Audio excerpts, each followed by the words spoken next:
Assalamualaikum warahmatullahi wabarakatuh. Salam sejahtera untuk semua peserta mata kuliah AIK 3. Pada pertemuan kali ini kita akan membahas materi kita tentang Muhammadiyah sebagai gerakan sosial. Pada materi-materi sebelumnya kita sudah banyak membahas tentang apa itu Muhammadiyah, tentang organisasi, mukadimah, anggaran dasar, dan lain-lain. Nah, sekarang kita akan melihat bagaimana Muhammadiyah sebagai gerakan sosial atau bagaimana sepak terjal Muhammadiyah secara real sebagai satu organisasi kemasyarakatan keagamaan dalam memberikan pelayanan kepada masyarakat. Sebelumnya kita lihat sedikit tentang visi Muhammadiyah dalam bidang kesehatan, di mana amal usaha dalam bidang sosial ini diantaranya seperti majelis, ya. Jadi di pusat itu ada satu majelis yang namanya Majelis Pembina Kesehatan Umum, ya. Jadi di pusat Muhammadiyah ada beberapa majelis, ada majelis dikti. Nah, salah satu majelis yang lebih banyak bergerak dalam bidang sosial sebagai wujud Muhammadiyah sebagai gerakan sosial itu adalah di bawah Majelis Pembina Kesehatan Umum. Nah, bagaimana dengan visi dalam bidang kesehatan? Visi Muhammadiyah dalam bidang kesehatan. Ya, di sini Muhammadiyah adalah sebagai penggerak utama terwujudnya jejaring antar kelompok sosial yang mendukung masyarakat sehat dan mandiri. Nah, visi ini mengalami beberapa kali perubahan, seperti pada tahun 2010 itu berbunyi penggerak terwujudnya infrastruktur kesehatan dan dinamika kelompok sosial. Pada tahun 2015 menjadi penggerak terwujudnya masyarakat sehat.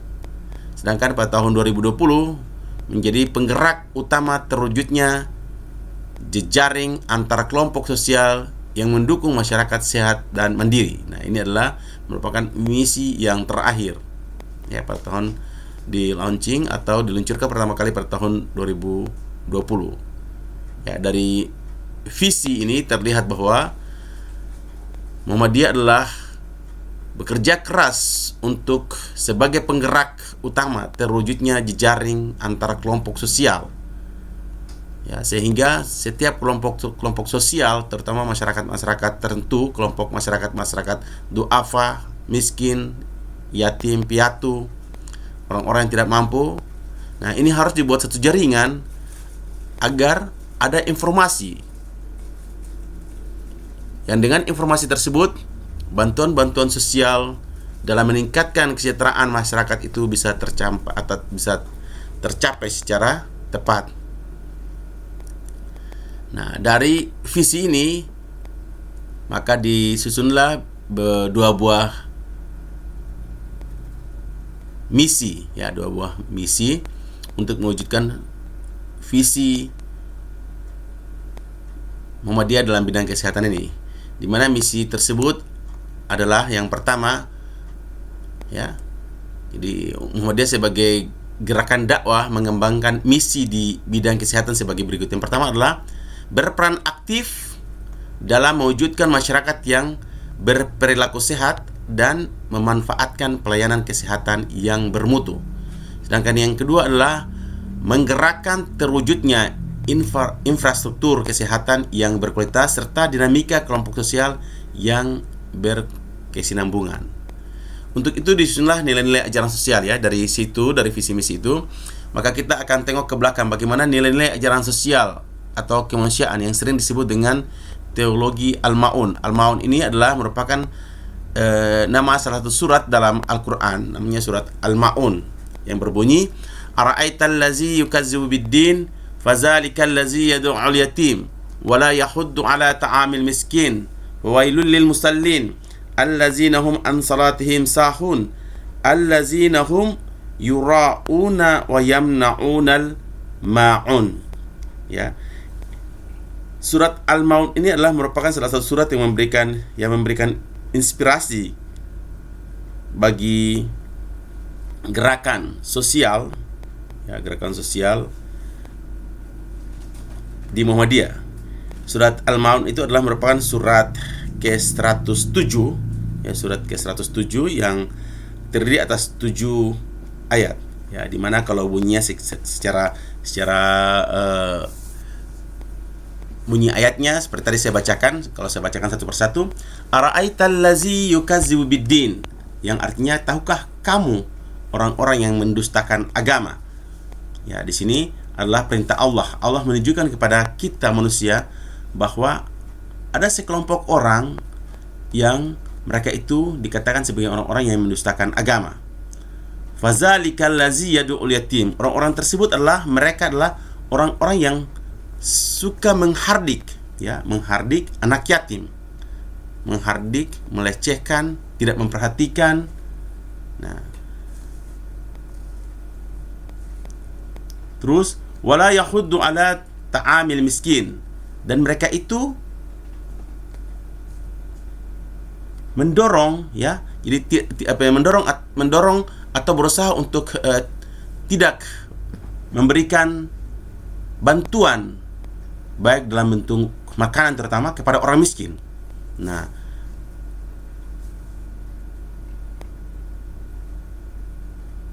jadi itu adalah merupakan salah satu gambaran orang-orang yang dikatakan orang-orang yang mendustakan agama. Jadi mereka tidak memperhatikan anak yatim dan tidak memperhatikan orang miskin, sehingga disebut dengan teologi Al-Ma'un, ya, surat ke 107, terutama pada ayat ke-1 dan ke-2, di mana surat Al-Ma'un inilah yang memberikan inspirasi kepada Kiai Haji Ahmad Dahlan sehingga memerintahkan, ya, pada saat beliau memulai meluncurkan ide dan memberikan pelajaran-pelajaran atau ajaran-ajarannya, beliau memerintahkan kepada para muridnya untuk mencari orang miskin di sekitar kampung Kauman, Yogyakarta, untuk mengamalkan surat Al-Ma'un tersebut. Ya, jadi beliau memerintahkan kepada muridnya untuk mengamalkan surat Al-Ma'un tersebut. Lalu kepada muridnya diperintahkan untuk mencari orang-orang miskin, membawa mereka pulang, lalu memandikan mereka dengan sabun yang baik, memberikan mereka pakaian yang bersih, memberikan mereka makan dan minum, serta tempat tidur di rumah masing-masing. Ini adalah merupakan gerakan nyata untuk menyantuni fakir miskin dan anak-anak yatim itu. Selanjutnya dikenal dengan teologi Al-Ma'un. Nah, makanya lahirlah teologi Al-Ma'un ini, artinya bahwa bagaimana kita merespon pertanyaan dari Allah Subhanahu wa taala tentang gambaran orang-orang yang mendustakan agama, yaitu orang-orang yang tadi. Jadi orang-orang yang tidak memperhatikan anak yatim, menghardik orang miskin. Nah, teologi Al-Ma'un ini merupakan landasan bagi gerakan sosial, ya, merupakan landasan bagi gerakan sosial Islam, terutama Muhammadiyah, dan dimensinya yang universal, menembus batas jamaah, menembus batas ormas, menembus batas-batas agama. Sehingga di dalam teologi Al-Ma'un ini, anak miskin, ya, anak orang miskin, anak yatim itu bukan dibatasi pada kelompok tertentu, tapi semua, ya, semua manusia yang miskin, anak yatim harus diayomi dan harus disantuni. Nah, maka itu yang disebut dengan bagaimana dengan teologi Al-Ma'un. Selanjutnya, gerakan peduli kepada fakir miskin dan anak yatim ini terus dijalankan oleh Muhammadiyah sebagai salah satu gerakan utama, ya, yaitu gerakan peduli pada fakir miskin dan yatim piatu. Salah satunya adalah melalui zakat misalnya. Di dalam surat At-Taubah ayat ke-60, ya, di situ Allah menjelaskan tentang kelompok-kelompok penerima zakat. Di antaranya fakir miskin, yatim piatu, termasuk adalah orang-orang yang berhak menerima zakat. Karena anak yatim piatu adalah anak-anak yang ditinggal oleh bapaknya, atau yatim piatu adalah yang ditinggal oleh kedua orang tuanya. atau keduanya ya. Sehingga mereka masih tidak mampu untuk mencari nafkah sendiri, tidak mampu untuk melindungi diri sendiri. Mereka masih membutuhkan perhatian, bimbingan, ayoman dari orang dewasa. Sedangkan fakir miskin adalah golongan yang tidak mendapat sesuatu yang mencukupi kebutuhan mereka. Ada yang juga menjatuhkan bahwa fakir miskin itu apabila pendapat mereka dalam sehari kurang dari separuh kebutuhannya.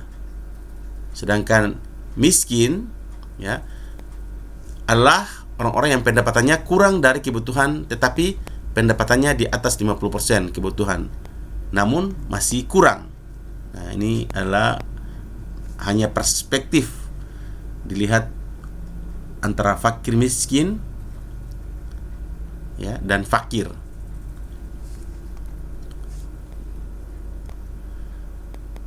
Muhammadiyah adalah institusi dan institusional harus peduli kepada kaum lemah, yaitu yatim, piatu, dan fakir miskin.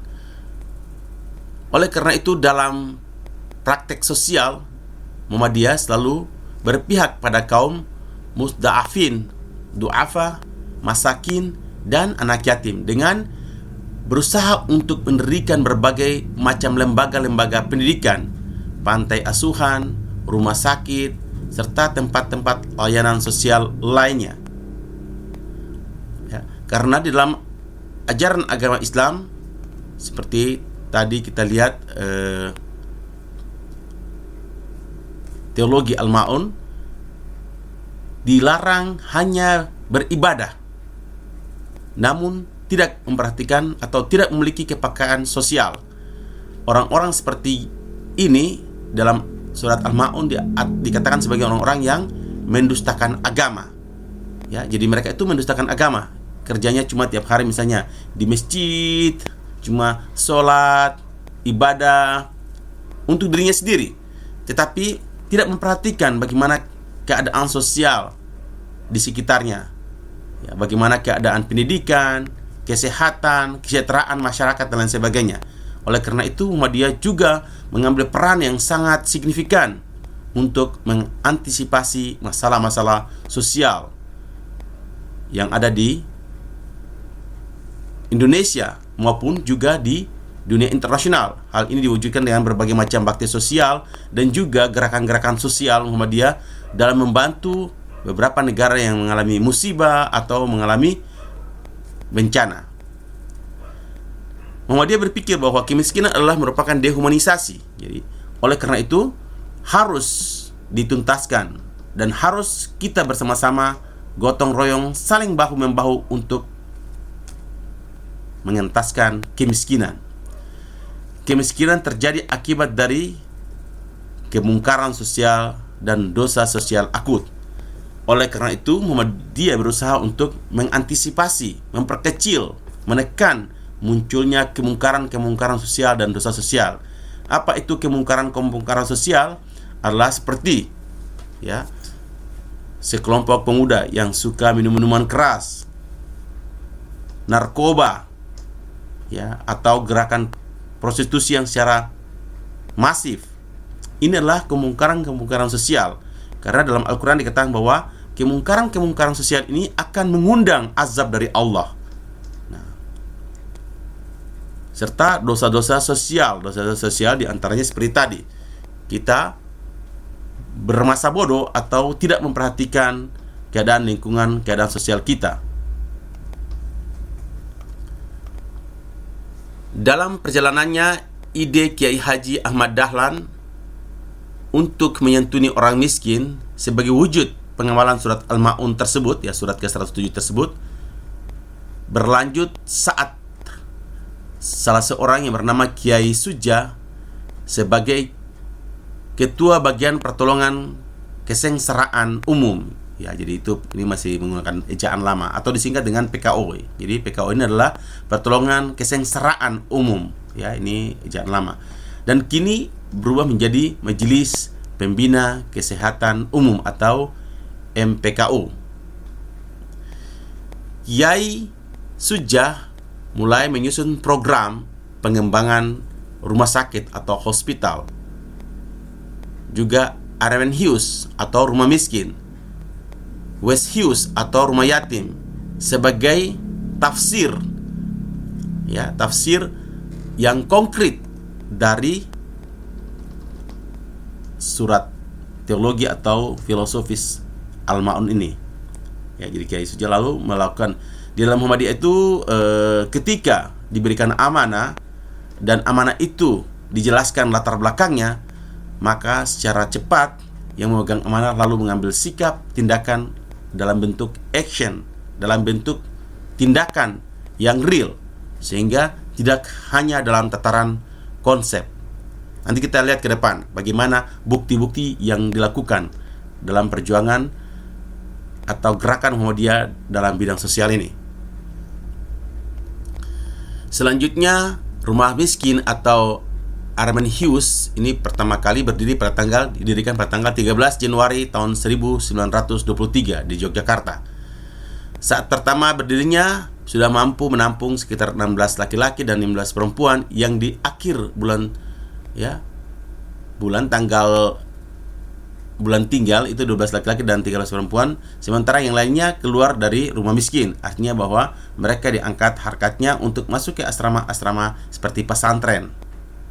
Ya, pesantren untuk dididik. Hingga tahun 1929, penghuni Armen Hughes atau penghuni rumah miskin ini adalah bahasa Belanda, itu sudah meningkat menjadi 36 orang laki-laki dan 26 perempuan. Rumah Yatim Muhammadiyah secara resmi baru berdiri pada tahun 1931, meski rintisannya sudah ada sejak tahun 1923 yang hanya menampung 12 anak.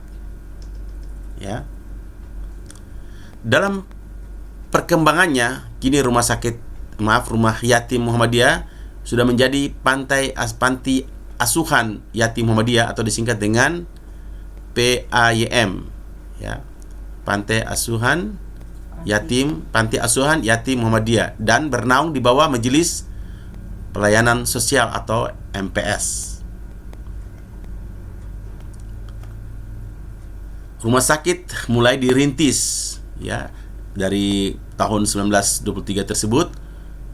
Rumah sakit dirintis yang menjadi cikal bakalnya berasal dari Poliklinik Muhammadiyah yang berdiri pertama di kawasan Notoprajan, ya, Ngampilan, Yogyakarta, dan dokternya berasal dari Malang yang bernama Dr. Sumo Widagdo.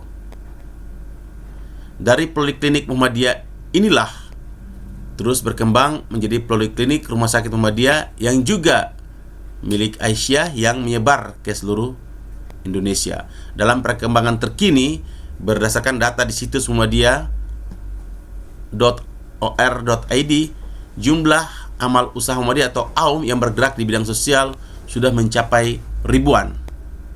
Ya, sudah mencapai ribuan. Jadi bukan puluhan atau ratusan, tapi sudah mencapai ribuan. Dengan rincian AUM atau amal usaha sosial Muhammadiyah seperti ini. Ini adalah data yang terus berkembang, ya. Rumah sakit, rumah bersalin, ya, BKIA, BP itu sudah sebanyak 2.119 buah. Pantai asuhan, pantai santunan, ya, pantai asuhan keluarga sudah mencapai 318 buah. Panti jompo sudah mencapai 54 buah. Pusat rehabilitasi cacat sebanyak 80 buah. Sekolah luar biasa atau SLB sebanyak 71 buah. Nah, ini adalah data sekitar tahun 2000-an dan terus berkembang sampai saat ini. Ya. Ini saya peroleh dari yang diposting pada tanggal 27 Februari tahun 2020 oleh pimpinan daerah Muhammadiyah Gunung Kidul. Jumlah amal usaha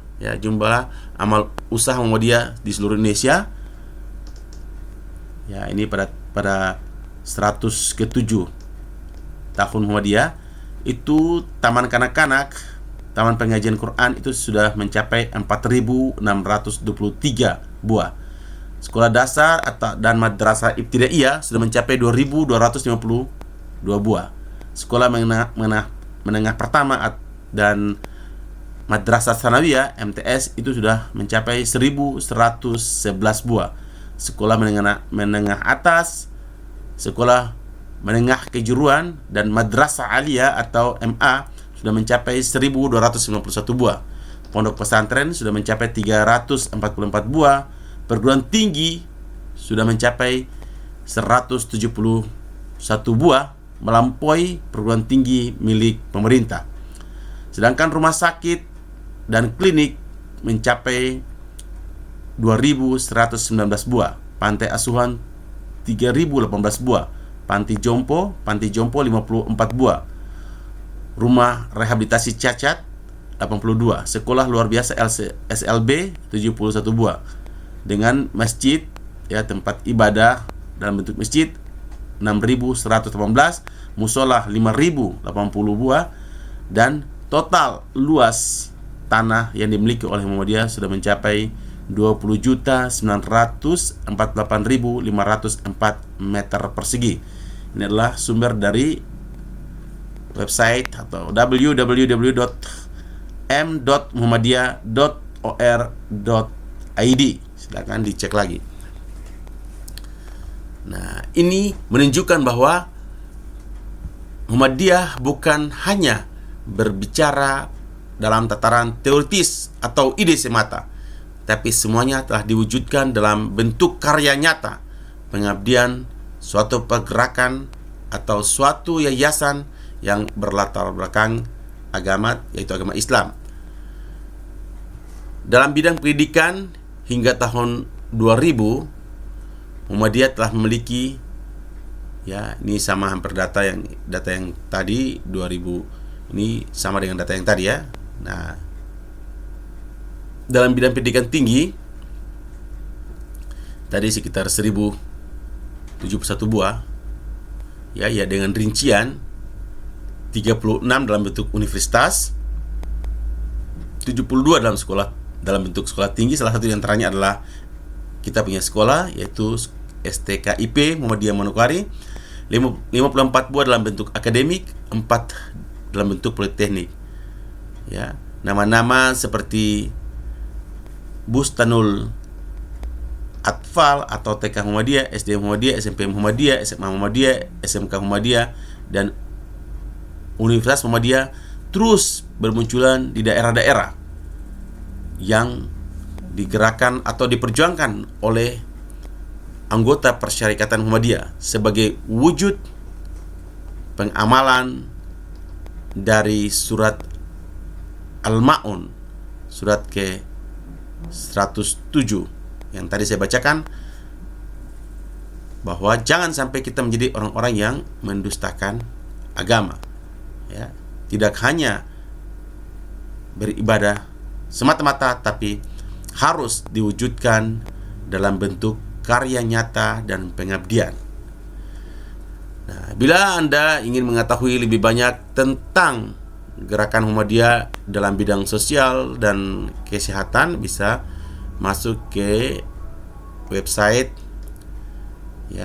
ini ya, https://www.mpku.or.id, ya, di mana kantor pusat dakwah Muhammadiyah itu berada di Gedung Pusat Dakwah Muhammadiyah Jalan Menteng Jaya nomor 62 Jakarta 10340 dengan telepon 0213911915, fax 0213911915, email mpkuppmuh@gmail.com, dengan website www.mpku.or.id.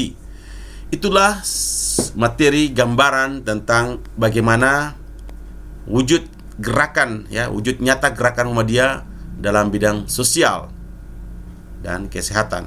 Semoga materi ini bisa memberikan informasi bagi para mahasiswa, ya, artinya bahwa ketika kalian bergabung dengan Muhammadiyah, adalah kalian telah mengambil bagian untuk bisa mewujudkan cita-cita besar, menjadikan negara kita, negara Indonesia menjadi negara yang masyarakat yang adil dan makmur berdasarkan Pancasila dan Undang-Undang Dasar 45. Masyarakat yang baldatun, thayyibatun, warabun, ghafur. Artinya masyarakat yang sejahtera, aman, damai, saling tolong-menolong, dan saling kasih mengasihi. Dan Muhammadiyah sebagai satu gerakan mewujudkan ini dalam bukti nyata dengan melahirkan berbagai macam ortom maupun aum, ya, ortom organisasi otonom dan aum atau amal usaha untuk mencapai cita-cita tujuan tersebut. Karena tidak mungkin cita-cita besar ini hanya diwujudkan oleh pemerintah, tapi sebagai warga negara kita harus saling bahu-membahu, saling tolong-menolong untuk mewujudkan ini secara bersama-sama, karena kita harus memenuhi amanah yang diberikan oleh para pejuang kita yang telah memerdekakan negara ini, sehingga cita-cita yang terdapat dalam Pancasila dan Undang-Undang Dasar 45 bisa terwujud. Nah, ini adalah beberapa gambaran rumah sakit Muhammadiyah di berbagai daerah di Indonesia. Ini adalah rumah sakit Muhammadiyah di Malang. Ya, ini adalah rumah sakit Muhammadiyah di daerah Babat. Ini adalah rumah sakit Muhammadiyah di Palembang. Ya, ini adalah rumah sakit Muhammadiyah di Batang, dan masih banyak lagi rumah sakit dan amal usaha Muhammadiyah dalam bidang sosial dan kesehatan. Nah, mungkin itu saja materi perkuliahan kita pada kali ini. Terima kasih atas perhatiannya.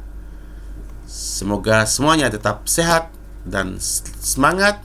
Salam sehat, terus semangat untuk belajar dalam mencapai cita-cita kalian. Sampai jumpa di pertemuan berikutnya.